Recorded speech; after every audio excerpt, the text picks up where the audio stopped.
Hi everyone. तो I hope आप सभी लोगों ने क्लैट पीजी का जो आंसर की है, जो क्लैट कंसोर्टियम ने ओरिजिनल डाला है उस हिसाब से अपने नंबर मिला लिए होंगे और मार्क्स आप लोगों के सामने होंगे। अब पहले ना देखो कुछ बात कर लेते हैं। बात क्या है कि जैसे कि कितने मार्क्स पे कौन सा कॉलेज मिलना है और क्या होना है। तो हम यहाँ पे ना 2022 का जो क्लैट का पेपर है ना उसी को अपने दिमाग में लेके 2021 के रिजल्ट से मानते हैं, अनुमान लगाते हैं कि आपको कौन सा कॉलेज मिल सकता है और क्या रैंक आपकी रहेगी। तो देखिए, मैं अब 2021 के आंकड़ों पे आता हूँ। तो 2021 के आंकड़ों के अगर हम देखें तो मेरे हिसाब से जो लास्ट रैंक रही थी, और मैंने जो कैलकुलेट किए हैं अलग अलग कॉलेजेस की लिस्ट देख के, तो लास्ट रैंक जो है वो 1100 के आसपास कुछ रही थी, जहाँ पे आपको कोई एनएलयू मिला था। तो लास्ट के जो एनएलयूज थे वो आपको मिले थे, लेकिन उसके लिए भी 1100 के आसपास रैंक थी।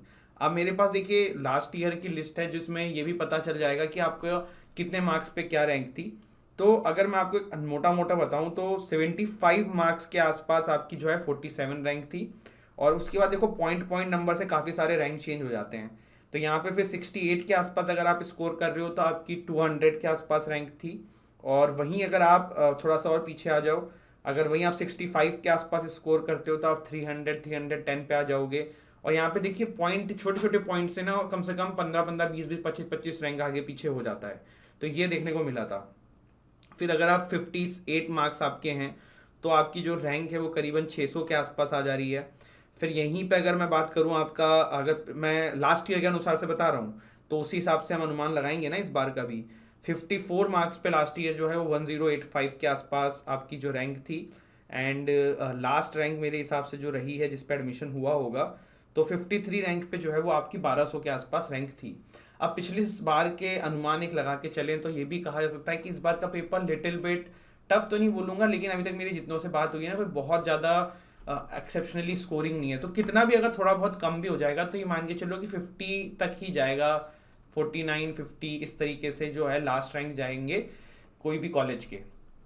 अब देखो ये round first and round to का आंकड़ा है।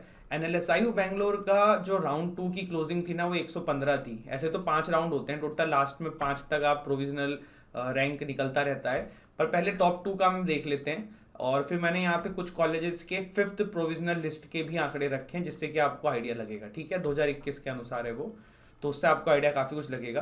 तो देखो एनएलयू आसाम जो है उसका लास्ट रैंक सेकंड राउंड के बाद रही थी 791। और औरंगाबाद की 950 के आसपास चली गई थी। नालसार हैदराबाद की 162 गई थी। एनएलयू भोपाल की 208 के आसपास रैंक गई थी। अब 208 के आसपास रैंक का मतलब जो है, आप अब मार्क्स के अनुसार अगर देखें तो मैंने आपको वैसे एक आंकड़ा दिया है मोटा मोटा कि क्या रैंक रही होगी किस मार्क्स के अनुसार। लेकिन अगर आप 208 की बात करते हैं तो 208 के आसपास जो है वो 68 मार्क्स थे। ठीक है, तो यहाँ पे ये 68 मार्क्स पे किसी की 208 रैंक रही होगी। इसके बाद अगर मैं थोड़ा सा और नीचे आ जाता हूँ, 369 जो है कोलकाता में जनरल कैटेगरी में मिला हुआ है। तो 369 जो है रैंक वो आपकी करीबन आ जाती है, देखा जाए तो guys it will be around 64। ठीक है, तो ये 64 के आसपास इनके मार्क्स थे। तो इस तरीके से आप देख सकते हैं। अब एक चीज़ मैं आपको और यहाँ पे बोलूँगा कि आप लोग ना, जितने भी लोगों ने क्लैट एलएलएम का पेपर दिया होगा, आप लोग हमारे क्लैट पीजी के चैनल से रूबरू हुए ही होंगे। क्लैट के चैनल से रूबरू हुए होंगे। क्लैट पॉइंट हमारा चैनल है।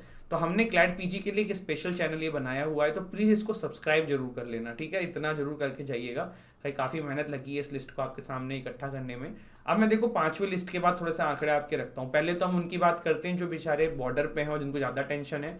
तो देखिए जो बॉर्डर पे हैं उनके लिए ये कि देखिए HPNLU शिमला बहुत घूमने की इच्छा है ना। और एक चीज़ और है भाई, हॉस्टल हॉस्टल का पता कर लेना। शिमला में देखो इनका खुद का हॉस्टल होता नहीं है। यहाँ पे 3 से 4 लोगों के बीच में ये हॉस्टल शेयरिंग रहता है एलएलएम के अंदर भी। बाकी मोस्ट ऑफ द कॉलेजेस में एलएलएम में सिंगल रूम दिया जाता है, लेकिन शिमला में ये प्रॉब्लम है। इनके जो हॉस्टल की बिल्डिंग थी ना वो 2 3 साल पहले जो है वो ढह गई थी लैंडस्लाइड में। तो कहा जा सकता है कि 829 was the last rank Shimla के अंदर एडमिशन की। आसाम की बात करूं तो उसमें जो है वो आपकी जनरल कैटेगरी में 943 वॉज द लास्ट रैंक जिसमें एडमिशन हुआ था। फिफ्थ काउंसलिंग के बाद की बात है ये। इसके बाद अगर मैं बात करता हूँ आपके सामने विशाखापट्टनम वाले एनएलयू की, तो यहाँ पे जो है वो 1134 के आसपास रैंक में एडमिशन हुआ था। आई थिंक यही लास्ट रैंक थी जो जिस पे एडमिशन हुआ था लास्ट ईयर। ठीक है, 1100 के ऊपर मैंने नहीं देखा, 1200 के आंकड़े में नहीं देखा है मैंने। अब मैं कुछ टॉप 3 के एनएलयूज बता दूं जहां पे आप रैंक अपना अनुमान लगा सकते हो। तो टॉप 3 के एनएलयूज जो हैं वो करीबन आप मान के चलो, कोलकाता का देखो आपके सामने आंकड़ा है, तो कोलकाता में जो जनरल कैटेगरी में लास्ट एडमिशन हुए थे वो 414 418 कुछ इस तरीके से थे। अब अगर 400 कुछ रैंक आई है तो आपको मार्क्स भी बता देता हूँ मैं। उन लोगों के जो मार्क्स थे वो 63 पॉइंट समथिंग थे। मैंने आपको पहले बताया पॉइंट पॉइंट मार्क्स से ना 50-50 रैंक ऊपर नीचे हुई है। तो ये इस बार भी होगा। तो यहाँ पे देखिए आपके जो बच्चे लोग थे इनके 63 पॉइंट कुछ मार्क्स थे, उन लोगों को आपका जो है कोलकाता मिला था। बैंगलोर जो है 153 वॉज द लास्ट रैंक। तो 153 जो है वो कितने की थी, कितने मार्क्स पे थी, 153 जो है वो 69 पॉइंट कुछ पे थी। ठीक है, तो ये ध्यान रखिएगा। एंड नालसार हैदराबाद में जो है लास्ट रैंक आई थी 170 आई थी। तो आप देख सकते हैं 153 या 173 मार्क्स का जो आंकड़ा होगा वो 67 66 कुछ इस प्रकार से होगा। तो ये कुछ आंकड़े थे जिससे आप अनुमान लगा सकते हैं कि क्लैट पीजी में इस साल आपको क्या कॉलेज मिलने वाला है। पीएसयू के लिए मैं बोलूँगा 82 प्लस आए हैं तो आप अपने आप को पीएसयू में मान सकते हैं कि हाँ भाई हमारे हैं।